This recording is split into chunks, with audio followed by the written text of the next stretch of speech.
ജിതിൻ ലാൽ എന്ന ഡയറക്ടറും ആളുടെ സിനിമയോടുള്ള സ്നേഹവും ARM എന്ന സിനിമയുടെ വിഷനും എല്ലാം കേരള പോപ്കോൺ എന്ന ഒരു പ്രോഗ്രാമിൽ ഷെയർ ചെയ്തിട്ടുണ്ടായി.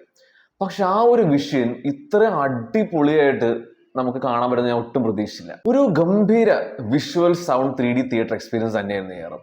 തിയേറ്ററിൽ തന്നെ കാണേണ്ട സിനിമയായിട്ട് തന്നെയാണ് എനിക്ക് ARM അനുഭവപ്പെട്ടത്. അച്ഛൻ പേര് കേട്ട കള്ളനായോണ്ട് അജയൻ എന്ന മോൻ എങ്ങനെ ആ നാട്ടിലോട്ട് ജീവിച്ചു പോകുന്നു, പിന്നീട് ആ ക്യാരക്ടർ ഉണ്ടാകുന്ന പ്രശ്നങ്ങളൊക്കെയാണ് ARM എന്ന സിനിമയിലൂടെ സംസാരിക്കുന്നത്. 1900, 1950, 1990 അങ്ങനെ 3 കാലഘട്ടത്തിലൂടെ കഥ പറഞ്ഞു പോകുന്ന അല്ലെങ്കിൽ 3 കാലഘട്ടത്തിലൂടെ സഞ്ചരിക്കുന്ന സിനിമയാണ് ARM. ആ ഒരു 3 കാലഘട്ടവും വളരെ വ്യത്യസ്തമായും വളരെ ഭംഗിയായിട്ട് തന്നെ എടുത്തിട്ടുണ്ട്. എൻ്റെ ഓർമ്മ ശരിയാണെങ്കിൽ ജിതിൻ ലാൽ എന്ന ഡയറക്ടറും ഒരു അസിസ്റ്റന്റ് പോലെ ആവാണ്ട് സ്ട്രീറ്റ് ഡയറക്ഷനിലോട്ട് കയറിയ ഒരു വ്യക്തിയായിട്ടാണ് കേട്ടത്.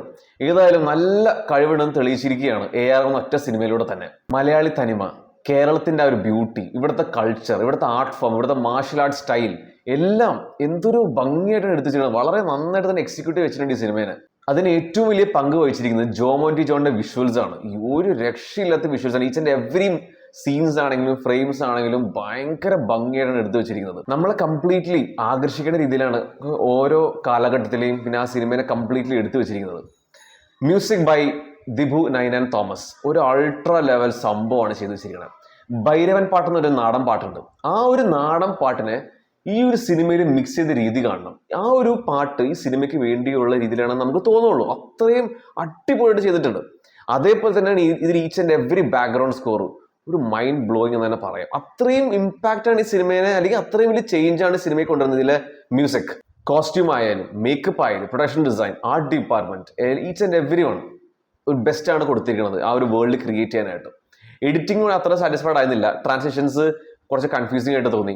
അതേപോലെ തന്നെ സെക്കൻഡ് ഹാഫിലെ പേസിംഗ് ആണെങ്കിലും പിന്നെ സീൻ ബൈ സീൻ കട്ട്സ് ആണെങ്കിലും ഒന്നും അത്രയും ഒരു ഇമ്പാക്ട് തന്നതായിട്ട് ഫീൽ ചെയ്തില്ല.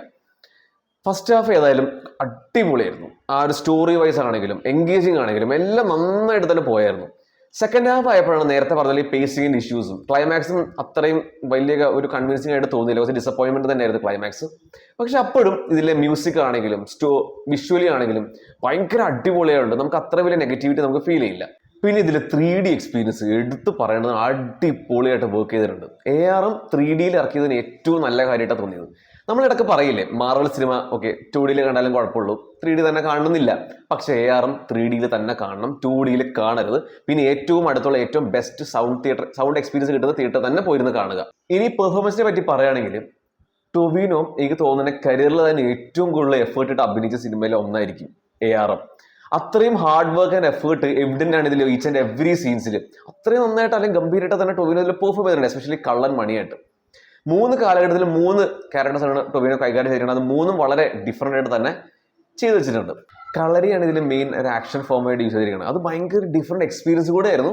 അത് അടിപൊളിയായിട്ട് എക്സിക്യൂട്ട് വെച്ചിട്ടുണ്ട്. അവിടെയും നമ്മൾ ടൊവിനോയുടെ ഹാർഡ് വർക്ക് കാണണം. ആ ഒരു മാർഷൽ ആർട്ട് സ്റ്റൈൽ പഠിക്കാനും അത് ചെയ്യാനും നന്നായിട്ട് തന്നെ ചെയ്തിട്ടുണ്ട്. പിന്നെ അജു വർഗീസ്, ബേസിൽ ജോസഫ്, കൃതി ഷെട്ടി, റോഹിണി, സുരഭി ലക്ഷ്മി, സഞ്ജു ശിവരം ഇവരെല്ലാം അവരുടെ റോൾസിൽ വളരെ നന്നായിട്ട് തന്നെ ചെയ്തിട്ടുണ്ടായി.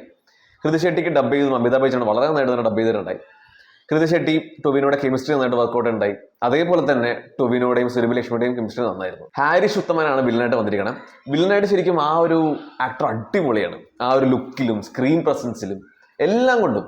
പക്ഷെ ഇവിടെ എന്തോ ആ ഒരു ക്യാരക്ടർ ഭയങ്കര അണ്ടർ റിട്ടേൺ ആയിരുന്നു. അതുകൊണ്ട് നമുക്കൊരു ഇമ്പാക്ട് നമുക്ക് ഫീൽ ചെയ്യില്ല.